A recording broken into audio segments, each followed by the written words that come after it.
You think you can crash my party? Touch my champagne with those dirty hands? Victoria Hartwell's voice boomed across the ballroom. She snatched the glass from the black man's hand and grabbed her own wine. My company is closing a $500 million deal tonight, and I will not let some ghetto rat ruin it.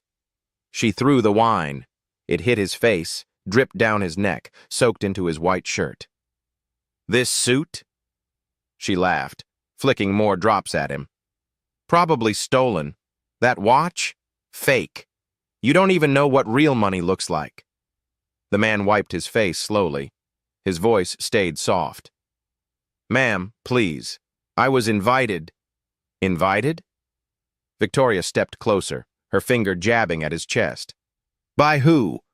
Name one person here who would know trash like you. One name. Say it. Silence. 300 guests stared. Every phone pointed at them.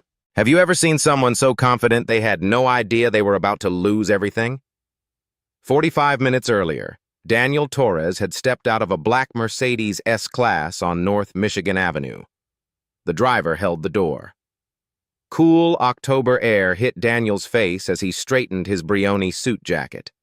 The Millennium Tower rose 60 floors above him. Every window blazed with light. A red carpet stretched from the sidewalk to the gold-trimmed entrance. Pick me up at 11, James. Yes, sir. Daniel walked alone. His leather shoes clicked against the pavement. No entourage, no assistant, no security detail, just him and an envelope in his inside pocket. The invitation was cream-colored, heavy stock. Embossed gold lettering read, Annual Summit Gala, Fortune 500 Leaders. At the bottom, smaller text, hosted by Torres Venture Capital. His company, his event, his $250,000 donation that made tonight possible. A valet rushed forward. Daniel waved him off with a polite smile. He checked his phone. One new email from his CFO, Sarah Carter. Subject line, Hartwell Industries, Final Contract Review, Monday 9 a.m. The preview text showed the first line, All terms agreed. $500 million infrastructure investment ready for signature. Howard Hartwell Sr., confirmed attendance. Daniel slipped the phone back into his pocket. 5 years of negotiations, dozens of meetings, background checks on every Hartwell executive, due diligence reports stacked 3 feet high in his office. Everything pointed to Monday. Everything pointed to yes. He stepped through the gold doors into a marble lobby. Crystal chandeliers hung from a ceiling painted with Renaissance-style frescoes. A string quartet played near the elevators. The music echoed off stone walls. Good evening, sir. The woman at the registration desk smiled. Her name tag read, Rebecca Walsh, Event Coordinator. Daniel Torres. Rebecca's fingers flew across her tablet. Her eyes widened slightly. Mr. Torres, of course. You're our primary sponsor tonight. Just here to support a good cause. The Children's Hospital thanks you. She handed him a program. The main ballroom is on the 60th floor. Cocktail hour is underway. Daniel took the elevator alone. Soft jazz played through hidden speakers. The car rose smoothly, quickly. His reflection stared back from polished brass doors. 42 years old, black Latino, first-generation college graduate, built his venture capital firm from nothing 15 years ago. Now he controlled $3.2 billion in assets across tech, infrastructure, and real estate. He owned 40% of this building. The elevator dinged. Doors opened to reveal the ballroom. 300 guests filled the space. Men in tuxedos, women in gowns that cost more than cars. Servers weaved through the crowd with champagne and hors d'oeuvres. Everyone networked, smiled, made deals in hushed voices. Daniel recognized faces from Forbes covers. CEOs, investors, politicians. Old money and new wealth mixing under chandeliers worth millions. Near the bar, a woman's laugh rose above the crowd, loud, commanding. Everyone around her turned to listen. Victoria Hartwell. Daniel had seen her photo in the due diligence reports. 38, VP of Strategic Partnerships at Hartwell Industries. Daughter-in-law of the founder. Known for closing deals and burning bridges in equal measure. She wore a cream-colored gown that probably cost $50,000. Diamonds at her throat, wrists, ears. Her blonde hair was pulled back tight, showing off her face. 5 people surrounded her, all white, all laughing at something she'd said. And then I told them, Victoria's voice carried across the room, if you can't afford our rates, maybe try a company that values diversity over quality. The group erupted in laughter. Daniel saw a few other guests shift uncomfortably. No one spoke up. He moved toward the bar, keeping his distance. A server offered champagne. Daniel took a glass. Daniel! Michael Carter pushed through the crowd. Asian American, 40, Daniel's business partner for 10 years. Michael had arrived earlier to work the room. You made it. How's the traffic? Fine. Anything I should know? Michael glanced toward Victoria's group. His expression tightened. The Hartwells are here. Howard Sr. left an hour ago. Said he wasn't feeling well. Victoria and Bradley are holding court.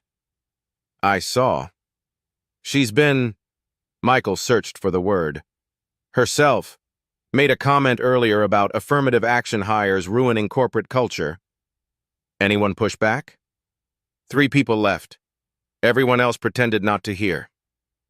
Daniel nodded slowly. He'd read the reports. 12 former Hartwell employees had filed complaints. 7 mentioned Victoria specifically. All complaints mysteriously disappeared before reaching HR. The company needed his money. $500 million to expand their infrastructure division. Without it, bankruptcy in 18 months. That gave him leverage. Enough leverage to demand changes. Real changes. Let's give it an hour, Daniel said. Then we can... Excuse me. A hand reached past him, grabbed his champagne glass. Daniel turned. Victoria Hartwell stood there. Her smile didn't reach her eyes. I don't think you're supposed to have that. Daniel looked at Victoria's hand on his glass. Her nails were painted blood red. A diamond ring the size of a marble caught the light. I'm sorry? The champagne. Victoria's smile stayed frozen. It's for guests, not staff. Michael stepped forward. Victoria, this is... She held up one hand. Michael, I'm handling this. You can go back to networking with people who actually matter. Her friends circled closer. A man in his mid-40s, thick neck, expensive watch. Bradley Hartwell, Victoria's husband. CFO of Hartwell Industries. A woman with sharp cheekbones and sharper eyes. Jennifer Ashton, PR director.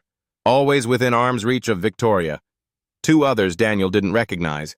Both watches were entertainment.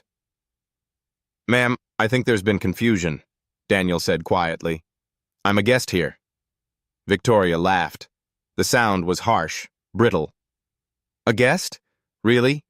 And who exactly invited you? The same organization that invited everyone here. Name them. Daniel stayed silent. He could end this in 5 words. Could pull out his invitation. Could call Rebecca Walsh over. Could make Victoria understand exactly who she was talking to. But something stopped him. Maybe curiosity. Maybe the desire to see how far she would actually go. That's what I thought. Victoria turned to her group. See? They don't even prepare these people with decent lies anymore. Bradley moved closer. He smelled like expensive cologne and whiskey. Look, friend, we're not trying to embarrass you. But this event is invitation only, very exclusive.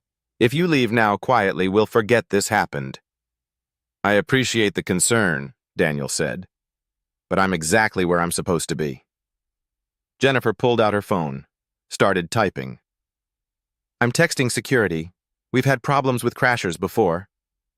Have you? Daniel asked. When was the last time? Silence. That's right, Victoria said, recovering quickly. Because we usually catch them at the door. You must have slipped through, probably followed someone in. The crowd around them grew. Phones came out. Daniel saw at least 10 people recording. This would be online in minutes. Your suit, Victoria said, circling him like a shark. Brioni, please. I can spot a knockoff from across the room. That stitching is terrible. Daniel's suit had cost $8,000, custom tailored in Milan. He'd picked it up 3 months ago during a business trip. And that watch, Bradley pointed.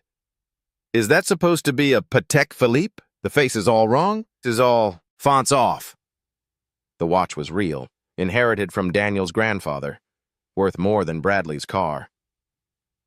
Where did you get that invitation? Victoria demanded. Show it to me, right now. Daniel reached into his jacket. His fingers touched the envelope, but before he could pull it out, Victoria snatched it from his hand. She tore it open, scanned the text. Her eyes narrowed. This is fake. Obviously fake. Anyone can print something on cream paper. Let me see that. Bradley took the invitation, studied it.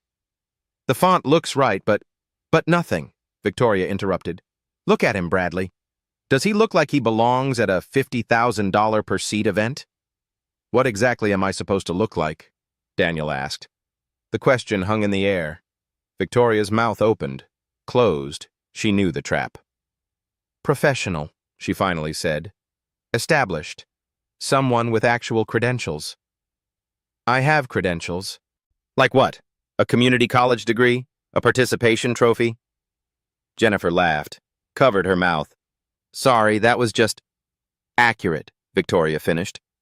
She turned to the growing crowd.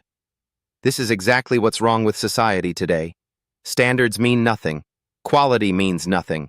We're supposed to just let anyone into our spaces because of some misguided sense of... She stopped herself. But everyone knew what she'd almost said. Michael pushed through. Victoria, you need to stop.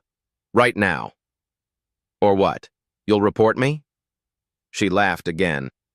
Michael, your firm does what? $20 million a year? My family's company does $2 billion. I could buy your entire operation with pocket change. This isn't about money. Everything is about money. Money equals power, equals access. Victoria grabbed a fresh wine glass from a passing server. And this man has none of those things. Daniel watched her hand. Watched the glass.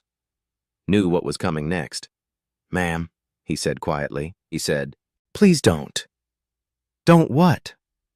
She stepped closer. The wine sloshed in the glass. Don't expose fraud? Don't you protect the integrity of an event my company helped sponsor? Your company helped sponsor? Michael's voice rose. Are you serious right now? $50,000, Victoria said proudly. We bought a table, unlike some people who probably found a torn ticket in the trash. The wine glass tilted. Daniel saw it happening in slow motion. Saw the red liquid leave the glass. Felt it hit his face, his neck, his shirt. It was cold. It smelled like cherries and oak. It soaked through his collar, down his chest. Victoria didn't stop. She poured until the glass was empty. Then she grabbed another from a nearby table and threw that too. Maybe now you'll learn where people like you actually belong. Serving drinks, not drinking them. The ballroom went silent. Even the string quartet stopped playing. Daniel stood there. Wine dripped from his chin. His $8,000 suit was ruined. His grandfather's watch had red droplets on the crystal face.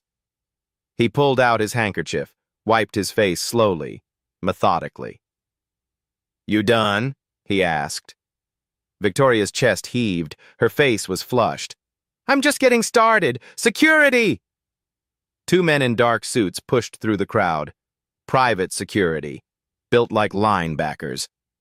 Name tags read, Morrison Security Services. This man, Victoria pointed at Daniel, crashed this event.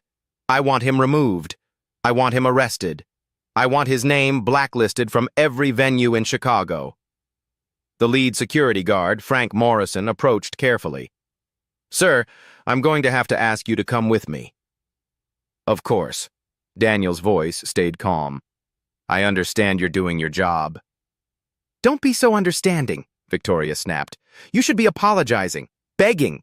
You assaulted me with your presence. I assaulted you? You made me feel unsafe, threatened. I had every right to defend myself and my guests. Bradley stepped beside his wife. United front. Our lawyers will be involved. You can count on that.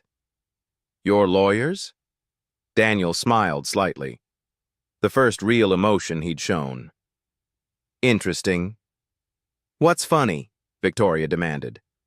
Nothing. Nothing at all. Daniel turned to Frank. Should we go to your office? This way, sir. As Frank led Daniel toward the exit, Victoria followed. Her voice echoed off the marble walls. Let everyone see this! Let everyone see what happens when you try to infiltrate spaces you don't belong in. Her friends followed. Jennifer filmed everything on her phone. This is going on our company socials. How Victoria Hartwell protects corporate excellence. Great idea, Bradley said. Show the world we don't tolerate fraud. Daniel walked calmly between the security guards. His shoes squelched slightly. Wine dripped onto the floor with every step. Behind him, the whispers started. Did you see that?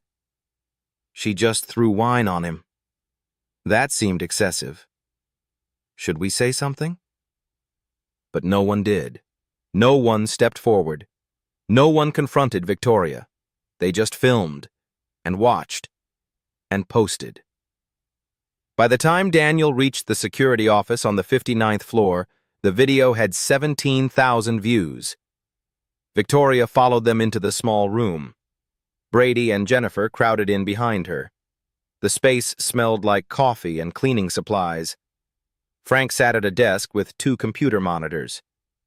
Sir, I need to verify your identity. Of course. Daniel reached for his wallet.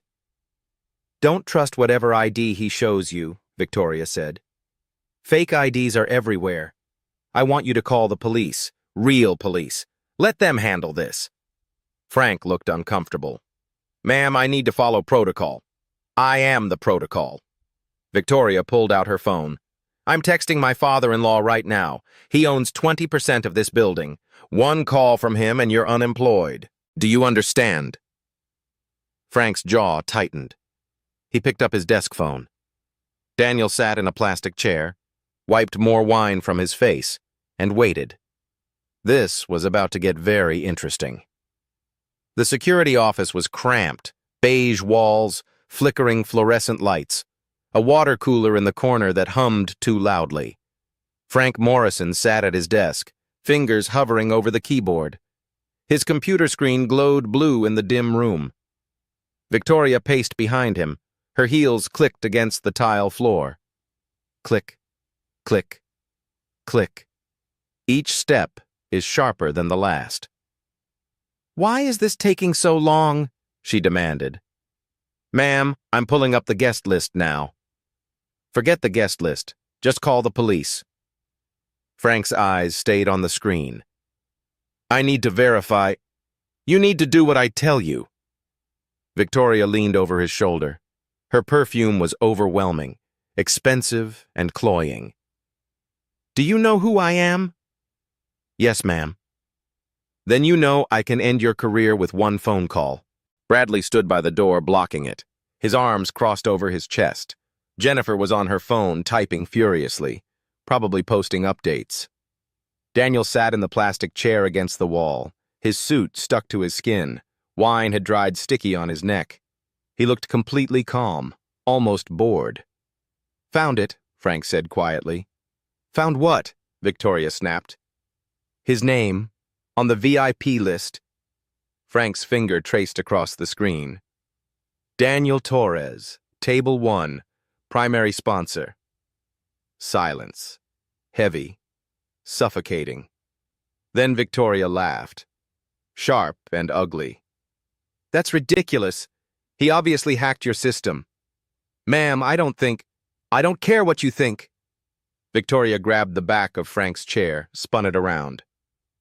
That list is wrong, corrupted, falsified, whatever you want to call it. Bradley moved closer to the screen, squinted. Torres Venture Capital. Is that supposed to mean something? It's fake, Victoria said. A shell company, money laundering. This man is obviously a criminal. Would you like to see my identification? Daniel asked. His voice was quiet, patient, like he was talking to a child. Yes. Victoria held out her hand. Show me your fake ID so I can add forgery to the list of charges. Daniel pulled out his wallet, removed his driver's license, handed it to Victoria. She snatched it, studied it under the harsh light. Her eyes narrowed. Daniel Torres. Chicago address. This proves nothing. IDs are easy to fake. It's a state-issued license, Daniel said, with stolen information. Victoria threw the ID onto Frank's desk. Run his name, check for warrants, criminal history, anything. Frank hesitated. Ma'am, now. Frank picked up his phone, dialed. Yeah, this is Morrison at Millennium Tower. Need a background check. Name is Daniel Torres. Date of birth? He read from the license. The wait was painful. Victoria paced. Bradley checked his own phone. Jennifer kept filming everything. Daniel sat perfectly still, his hands folded in his lap, wine-stained but dignified. Nothing, Frank said, hanging up. No warrants, no criminal record. License is valid. Then dig deeper, Victoria insisted. Check his credit, his employment, his... Ma'am, I can't access that information. Then call someone who can. Victoria's voice cracked. This man crashed a private event, assaulted guests. I assaulted guests? Daniel's eyebrows raised slightly. Your presence was assault. Your existence in that space was threatening. Threatening how? Victoria's mouth opened, closed. Her face flushed red. Bradley jumped in. You made my wife uncomfortable. That's enough. By standing near a bar? Daniel asked. By being somewhere you don't belong. And where do I belong? The question hung there. Nobody answered. Jennifer's phone buzzed. Once, twice, then constantly. Victoria? What? The video, it's really spreading. Good. Let people see we don't tolerate... It's not good. Jennifer turned her screen around. The comments. They're not on our side. Victoria grabbed the phone, scrolled. Her face went from red to white. This is disgusting, someone had written. Clear racism. She threw wine on him for no reason. Who is this woman? Someone find out where she works. The way she said people like you made me sick. Victoria threw the phone back. Those people don't matter. They're nobodies. Trolls. It's got 200,000 views, Jennifer whispered. I don't care if it has 2 million. Victoria whirled on Frank. Call the police. Frank's hand moved to the phone, slowly, reluctantly. Wait. Michael Carter appeared in the doorway. Behind him stood Rebecca Walsh, the event coordinator. Both looked worried. Michael, get out, Victoria said. This doesn't concern you. It absolutely concerns me. Michael held up his phone. Do you know what you've done? Protected the integrity of this event.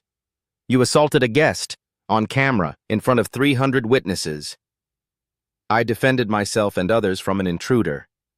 Rebecca stepped forward, her tablet clutched to her chest. Ms. Hartwell, I've confirmed Mr. Torres's identity. He's listed as our primary sponsor.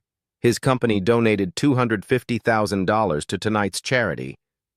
Victoria laughed, high-pitched, manic. That's impossible. It's in our records.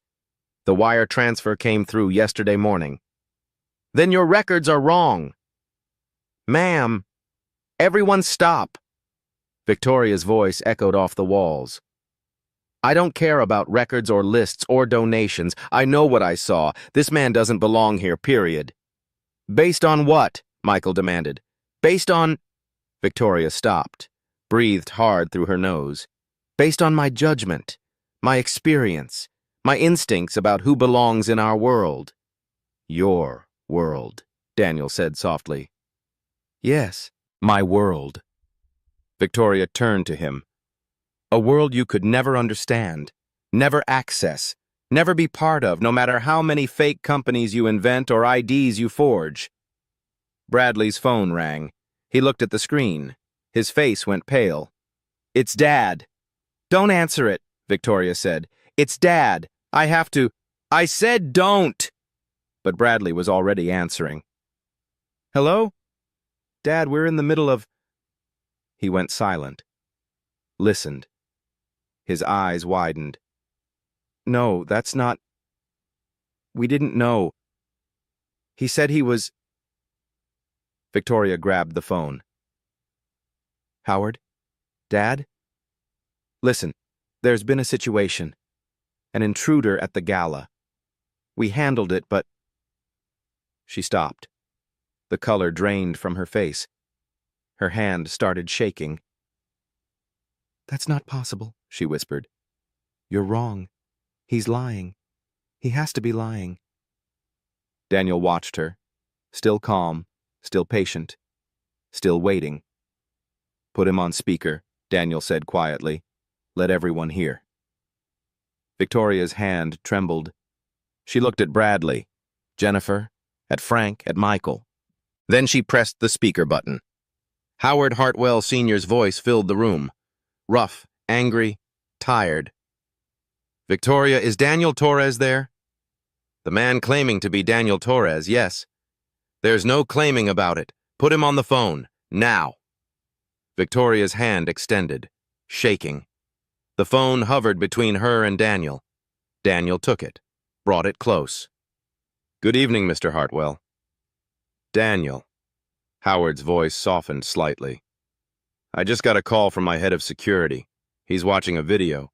Says my daughter-in-law threw wine on you? That's correct. Jesus Christ. A long pause. The sound of ice in a glass. Are you hurt? My suit is ruined. My pride is intact. I'm so sorry. This is unacceptable. Victoria lunged for the phone. Dad, he crashed the event. He's lying to you. Victoria. Howard's voice went cold. Stop. Talking. But I said stop. She stepped back. Her whole body is rigid. Daniel, Howard continued, I'm heading back to the venue. Don't go anywhere. We need to talk. About tonight, about Monday, about everything. Monday? Victoria's voice cracked. Yes, Victoria, Monday. The day I was supposed to sign the biggest deal in company history with Daniel Torres, CEO of Torres Venture Capital, the man you just humiliated on camera in front of half of Chicago. The phone slipped from Daniel's hand, clattered on the desk. Victoria stared at him, really looked at him for the first time. No, she whispered. Yes, Daniel said simply. You're not... You can't be... I am. Bradley grabbed the desk edge. His knuckles went white. The $500 million infrastructure deal? That's the one? With you? With me? Jennifer stopped recording, lowered her phone. Oh my God. Frank stood up from his desk. Sir, I am so... You did your job, Daniel said. Under duress. No apology necessary. Victoria backed against the wall. Her breathing came fast, shallow. This isn't happening. This can't be happening. It is, Michael said. And it gets worse. He held up his phone. The screen showed a news alert. Chicago Tribune just picked up the story. Billionaire investor assaulted at charity gala. Your name is in the headline, Victoria. Turn it off. Forbes is running it too. And Bloomberg. And I said turn it off. But the phones kept buzzing. More alerts, more articles, more views. The video hit 500,000. Victoria slid down the wall, sat on the floor, her expensive gown pooled around her. I didn't know, she whispered. You didn't ask, Daniel said. If you'd just told me, I shouldn't have had to. Bradley pulled out his own phone, started making calls.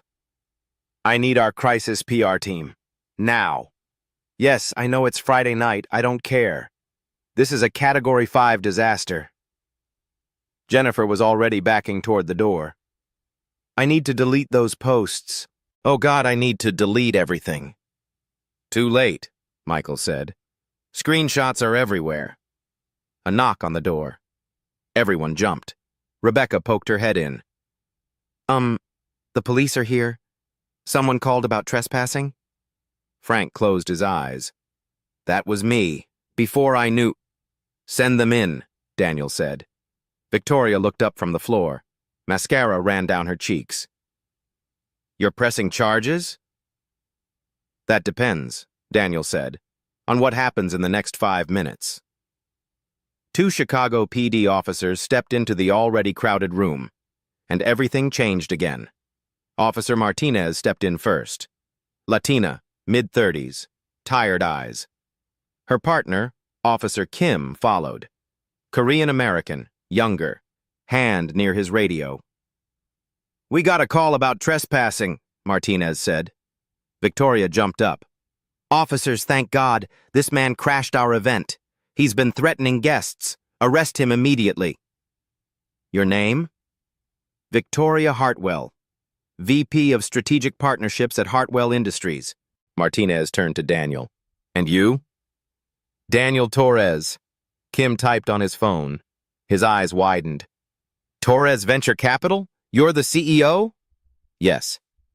Ma'am, Torres VC is registered with the SEC. $3.2 billion in assets. Victoria's face went white. That doesn't prove anything. He stole someone's identity. Martinez studied Daniel's ID. This looks legitimate. Of course it looks legitimate. That's how forgeries work. Kim held up his phone. Ma'am, there's a video. Shows you pouring wine on Mr. Torres. That was self-defense. From what? Victoria's mouth opened, closed. No words came. Martinez looked at Daniel. Did you threaten anyone tonight, sir? No, ma'am. Did you touch anyone? No, ma'am. Martinez turned back to Victoria. But you threw wine on him. That's assault. He deserved it. Why? Silence. Bradley stepped forward. Officers, these events have standards. Security protocols. We can't just let anyone... Anyone what? Kim's voice sharpened. Bradley stopped talking. Daniel's phone rang. He glanced at the screen, smiled slightly, answered on speaker. Daniel? Howard Hartwell Sr.'s voice filled the room. I'm in the lobby. Coming up. Is Victoria there? She is, sir. Good. We need to talk. About what happens next. Victoria grabbed Bradley's arm. We need to leave. Now! The elevator dinged. Howard Hartwell Sr. walked in. 72. Silver hair. Expensive suit hanging loose. He looked tired. Sick. But his eyes burned with anger. Dad, Victoria started. Howard raised his hand, walked straight to Daniel, extended his other hand. Mr. Torres, I am profoundly sorry. Daniel shook it. We'll discuss it. Howard turned to Victoria. You're suspended, effective immediately. What? You can't... I'm chairman of the board. I absolutely can. Over a misunderstanding? You assaulted the man holding our company's future, on camera. This isn't a misunderstanding, it's a catastrophe. Bradley stepped between them. Sir, you're overreacting. PR can spin this. You're suspended too. What? Both of you. Pending investigation. Howard looked at Martinez. What charges is she facing? Assault, false police report, possibly hate crime enhancement. Victoria's legs buckled. Bradley caught her. Hate crime? She whispered. Kim read from his phone. You said people like you, questioned his belonging based on appearance, assumed theft and poverty, all on video. Jennifer spoke from the corner. I have more videos, from before, where Victoria made other comments. Shut up, Victoria hissed. Comments about what? Martinez asked. About diversity hires, quotas, people who don't belong. You're fired, Victoria spat. You can't fire anyone, Howard said quietly. You're suspended. Daniel pulled out his phone, turned the screen. A news headline. Torres Venture Capital CEO assaulted at charity event. Video goes viral. Another. Hartwell Industries exec caught in racist tirade. Another. Fortune 500 company faces backlash after VP attacks black investor. 1 million views. And climbing. The deal, Victoria whispered. The 500 million. We can still... There is no deal, Daniel said. But we need it. Without it, you're bankrupt in 18 months. I know, I read the reports. Then you understand we're desperate. I was willing to invest. Was. You can't pull out over this. I can, and I am. Howard aged 10 years old at that moment. His shoulders sagged. Victoria turned to Martinez. Fine, arrest me then. This is insane. All of this over one tiny mistake. Tiny? Daniel's voice went cold. You humiliated me publicly, called me trash, said people like me don't belong, threatened everyone who helped me, lied to the police. He stepped closer. Victoria pressed against the wall. And you call it tiny? Martinez put away her notepad. Ma'am, come to the station for questioning. Bring a lawyer. Am I under arrest? Not yet. Depends on Mr. Torres's statement. Victoria looked around, at her husband, her father-in-law, Jennifer, the officers, Michael, Rebecca. All stared back with disgust, pity, contempt. Finally, she looked at Daniel. What do you want? Justice. I'll apologize, publicly, whatever you want. Too late. It's never too late. It is when you've destroyed everything in one night. Howard left without looking at her. The room felt smaller, colder. Victoria's perfect world had collapsed, and Daniel Torres held every piece. The security office felt like a tomb. Silent except for Victoria's breathing. Fast, shallow, panicked. She slid down the wall. Her designer gown crumpled around her. Mascara streaked her face in black rivers. Daniel, Mr. Torres, please. Her voice cracked. I made a terrible mistake. Daniel stood by the window, watched the city lights below. You made several deliberate choices. I didn't know who you were. That's the problem. You didn't need to know. Bradley knelt beside his wife. Surely we can work this out. We're all professionals here. Daniel turned. His wine-stained suit caught the fluorescent light. Professional is the last word I'd use for either of you. Victoria grabbed the desk edge, pulled herself up. It was the stress, the pressure of tonight. These events are so intense, and I thought... You thought what? Daniel's voice stayed level, calm, devastating. I thought you were a crasher. There have been issues. Name one. One crasher in this event's 15-year history. Silence. You can't. Because there haven't been any. Daniel pulled his ruined handkerchief from his pocket, looked at the wine stains. You saw a black man and made assumptions. Be honest about that. That's not... Victoria stopped. Victoria started again. I acted on instinct to protect our family's interests. Your instinct was racism, Daniel said. Let's be clear. Martinez stepped forward. Mr. Torres, we have enough for assault charges. The videos establish clear intent. Multiple witnesses confirm the statements. I want to press charges. Full extent. No! Victoria lurched forward. Please, I have children. A career. This will destroy everything. You should have thought about that before you poured wine on a stranger. Bradley stood, tried to salvage something. What about our company? 300 employees who had nothing to do with this. Your company needed my investment to survive, Daniel said. That was your father's problem to solve. He chose poorly when he put Victoria in a leadership position.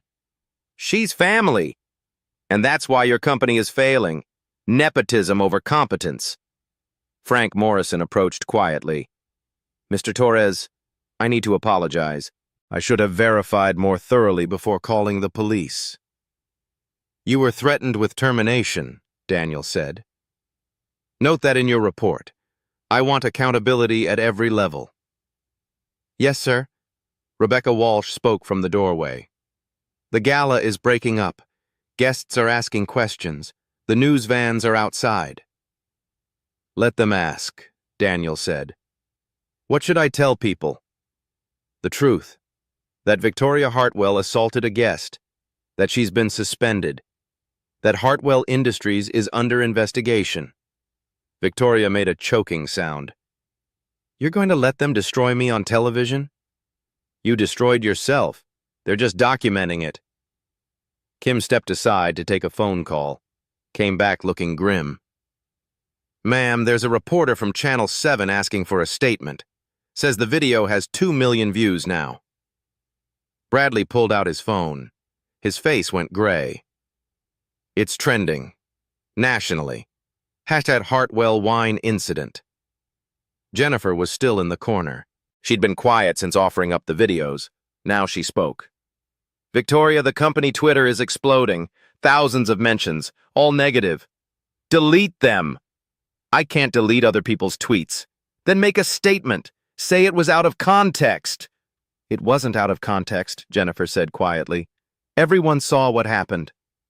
Victoria whirled on her. You're supposed to be loyal. I'm supposed to be honest. You taught me that, before you forgot it yourself. Martinez checked her watch. Ma'am, we need to go. The station is expecting us. Can't we do this tomorrow? I need time to prepare. No, now. Bradley grabbed his phone. I'm calling our lawyers. Don't say anything without counsel. Smart advice, Kim said. You should probably get your own lawyer, Mr. Hartwell. Your father mentioned you're suspended too. The reality kept crashing down, wave after wave. Victoria looked at Daniel one last time. If you'd just told me who you were, if you'd just said something... I shouldn't have had to. Daniel's voice was quiet. Final. Every person deserves basic dignity, regardless of who they are or what they do. You failed that simple test. I was protecting people. From what? A man drinking champagne? Daniel shook his head. You weren't protecting anyone, you were performing, showing off, asserting dominance over someone you thought couldn't fight back. That's not true. It's exactly true. And now the whole world sees it. Martinez guided Victoria toward the door. Let's go, ma'am. Victoria's heels clicked against the floor. Slower now, heavier. At the doorway, she turned back. The company, all those employees, their families. You're going to let them all suffer? I'm going to let your choices have consequences, Daniel said. There's a difference. The elevator doors closed on Victoria's tear-stained face. The security office felt bigger suddenly, emptier. Michael Carter exhaled. That was intense. That was necessary, Daniel corrected. Rebecca approached carefully. Mr. Torres, I'm so sorry.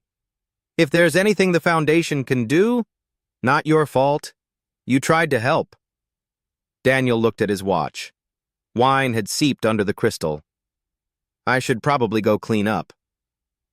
The bathroom's down the hall, Frank offered. Actually, Daniel said, I think I'll head home. This suit's beyond saving anyway. He walked to the elevator. Michael followed. Behind them, the phones kept buzzing. The story kept spreading, and Victoria Hartwell's world kept crumbling. Monday morning, 72 hours after the gala. Daniel sat in his corner office. Floor-to-ceiling windows overlooked Lake Michigan. Gray waves crashed against the shore. Rain streaked the glass. His legal team filled the conference table. 6 attorneys, 3 paralegals, laptops open, documents stacked high. Patricia Okoye led the team. Nigerian-American, 52, sharp as broken glass. She'd built her career destroying corporate discrimination. We have 17 corroborating witnesses, Patricia said. 4 separate video angles. All show premeditation. She clicked her remote. The conference room screen lit up. Victoria's face filled the frame. People like you don't belong here. Click. Another angle. Wine pouring in slow motion. Click. Victoria's finger jabbing Daniel's chest. Name one person who would know trash like you. The audio is crystal clear, Patricia continued. No ambiguity, no room for interpretation. Daniel's CFO, Sarah Carter, spoke next. The business impact is catastrophic for them. She pulled up a stock chart. Hartwell Industries dropped 34% in 3 days, lost $800 million in market value. Good, Daniel said quietly. Sarah continued. 3 Fortune 500 clients have paused contracts. 12 senior employees resigned. The board held an emergency meeting yesterday. What's Howard saying? Nothing publicly. But sources say he's exploring bankruptcy options. Michael Carter sat across from Daniel. The $500 million deal? Dead, Daniel confirmed. I sent the termination letter Sunday night. Cited ethical concerns and corporate culture incompatibility. Patricia pulled up another document. We're filing a civil suit today, $50 million. Claims include defamation, emotional distress, civil rights violations. That'll finish them, Michael said. That's the point. Daniel stood, walked to the window. This isn't about money, it's about a message. What message? Sarah asked. That racism has consequences. Real, permanent, devastating consequences. Patricia nodded. The criminal case is moving forward. State's attorney called this morning. They're pursuing multiple charges. She listed them. Assault and battery. Video evidence is overwhelming. Filing false police report. Frank Morrison's testimony confirms Victoria lied. Hate crime enhancement. Multiple witnesses confirm racial motivation. Timeline? Daniel asked. Arraignment next week, trial in 3 months. The prosecutor says it's the strongest case she's had in years. Michael pulled up his phone. Have you seen the media coverage? He scrolled through headlines. CNN. Viral video exposes corporate racism. New York Times. When privilege meets accountability. Forbes. How one act of discrimination cost a company $500 million. Wall Street Journal. The Hartwell Scandal, a case study in corporate failure. 60 Minutes wants an interview, Michael said. Not yet, Daniel replied. Let the legal process play out first. The door opened. Daniel's assistant stepped in. Sir, there's someone here to see you. Says it's urgent. Who? Howard Hartwell Sr. The room went silent. Daniel considered. Send him in. Howard walked in slowly. He'd aged more in 3 days. His suit hung looser. His face was gray. He carried a briefcase that shook in his hand. Daniel, thank you for seeing me. Mr. Hartwell. Howard sat without being asked. Set the briefcase on the table. I came to beg. That won't change anything. I know, but I have to try. Howard opened the briefcase, pulled out financial statements. The company is finished. Bankruptcy filing is drafted. We'll announce Thursday. I'm aware. 300 employees will lose their jobs. Most have families, mortgages, kids in college. And whose fault is that? Howard closed his eyes. Mine. I put Victoria in that position. I ignored the complaints, the warnings. I chose family loyalty over corporate responsibility. Yes, you did. I'm asking you to reconsider the investment. Not for Victoria, not for me. For those 300 people who did nothing wrong. Daniel walked back to the window, watched the rain. You're asking me to save a company with a rotten culture, to reward bad behavior, to send the message that racism is acceptable as long as you apologize afterward. I'm asking you to show mercy. Mercy? Daniel turned. Did Victoria show me mercy when she humiliated me in front of 300 people? When she called me trash? When she tried to have me arrested? Howard said nothing. No, she didn't. Because people like me don't get mercy in your world. We get wine thrown on us. We get profiled. We get assumed to be criminals or staff or anything except what we actually are. Patricia started packing up. Mr. Hartwell, this meeting is over. But Howard pulled out another document. I have something else. He slid it across the table. Victoria's complete employment file. Every complaint ever filed against her. 14 in total. All buried by HR. All because she was family. Daniel picked it up, flipped through pages. Employee testimony. Racial slurs. Discriminatory hiring practices. Promotion denials based on race and gender. Why are you showing me this? Daniel asked. Because it should go on record. Because people should know this wasn't isolated. It was systemic. Howard's voice cracked. I failed those employees. I failed my company. I failed you. Yes, you did. I'm stepping down as chairman. Effective immediately. I'll cooperate fully with any investigation. Criminal or civil. Daniel set down the file. That's a start. Will you consider dropping the civil suit? No. Will you reconsider the investment? No. Howard stood slowly. Then I guess we're done. We've been done since Friday night. Howard walked to the door, stopped.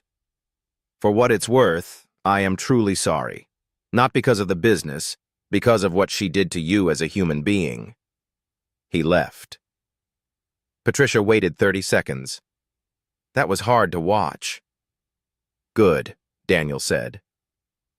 3 months passed like water through fingers. The trial happened in Cook County Criminal Court. Standing room only. Media circus outside. Cameras everywhere. The prosecution presented video evidence. 17 witnesses testified.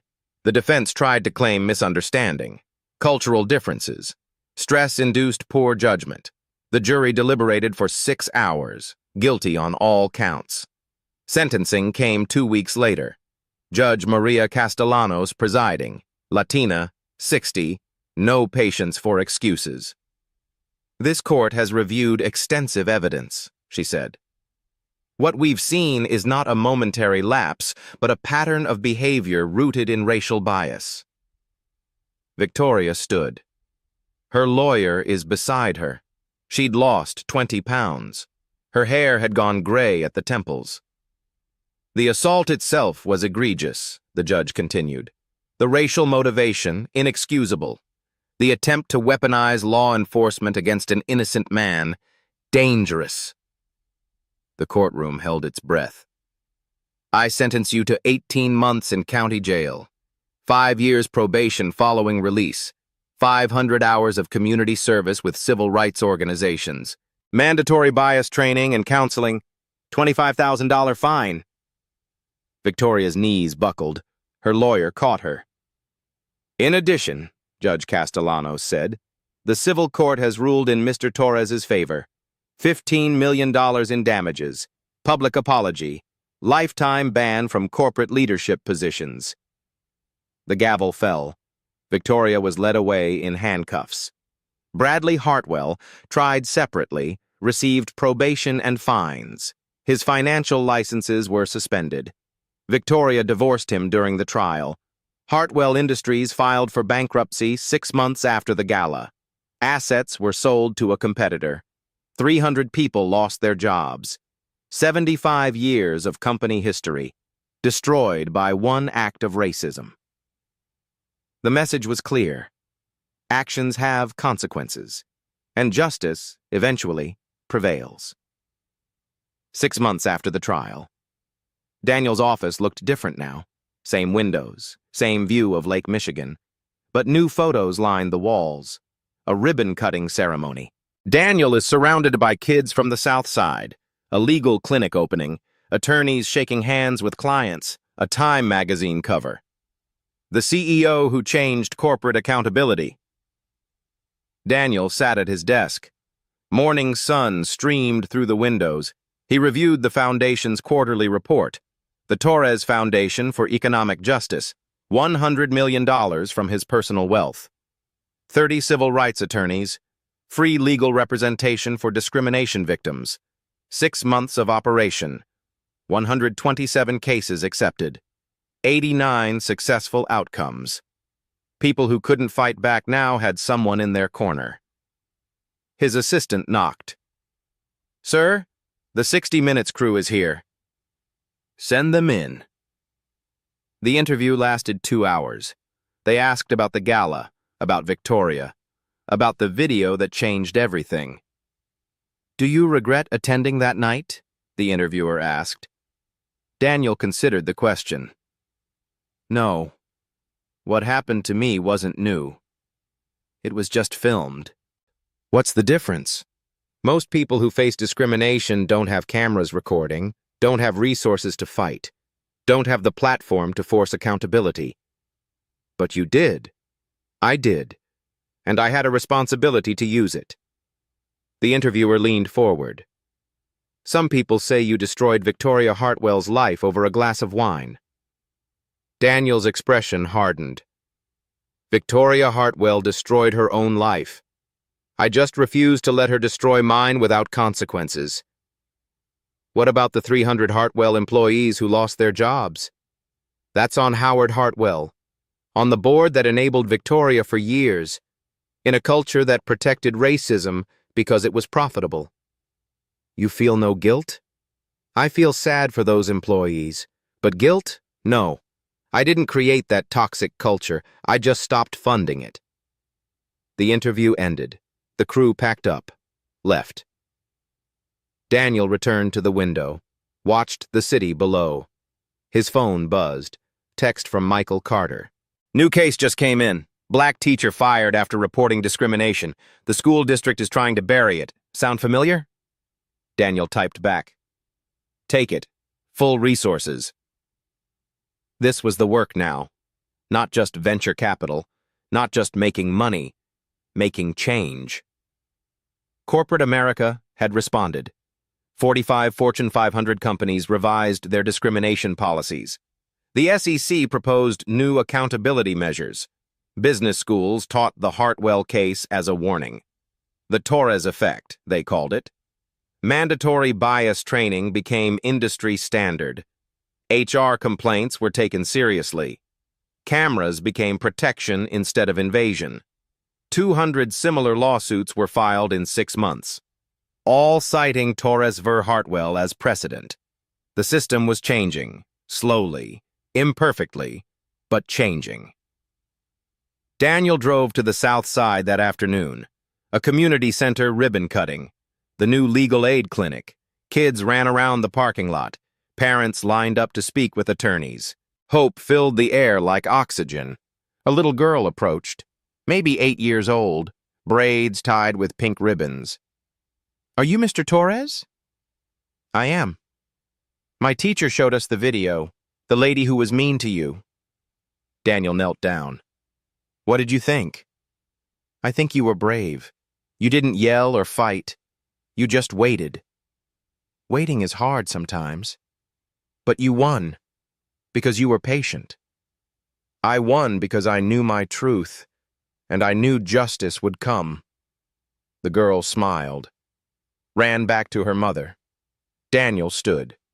Cut the ribbon. Cameras flashed. Later, he recorded a message for his social media. 5 million followers now. People who wanted to see accountability, who needed to believe change was possible. People ask me why I pursued this so hard, he said to the camera. Why I didn't just accept an apology and move on. The answer is simple. He paused. Let the words settle. Every day, people face discrimination without witnesses, without phones recording, without resources to fight back. This story isn't exceptional because it happened. It's exceptional because there were consequences. The question is, how many stories never get told? How many Victorias never face justice?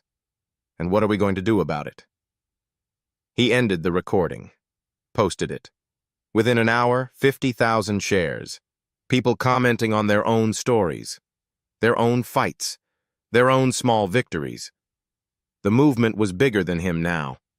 It belonged to everyone who'd ever been judged, dismissed, told they didn't belong.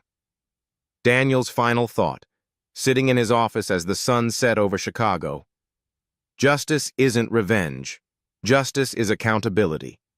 Justice is making sure the next person doesn't face what you faced. Justice is knowing that racism has a price, and sometimes that price is everything. The screen faded to black. White text appeared. If you've experienced discrimination, document it. If you witness it, record it. If you have power, use it. Subscribe for more stories of justice prevailing. Share this with someone who needs to see that accountability is possible. Comment below. Have you ever witnessed discrimination? Your story matters. Final frame. One last question in bold white letters. What would you have done if you were in that room? Would you have filmed, spoken up, walked away? Or would you have been Victoria? The screen went black. The story you heard today wasn't cleaned up. It was told exactly as it happened. At Black Voices Uncut, we believe that's the only way truth can live. If you felt something, hit like, comment, and your reaction, and subscribe. Every week, we bring you voices that refuse to be silenced.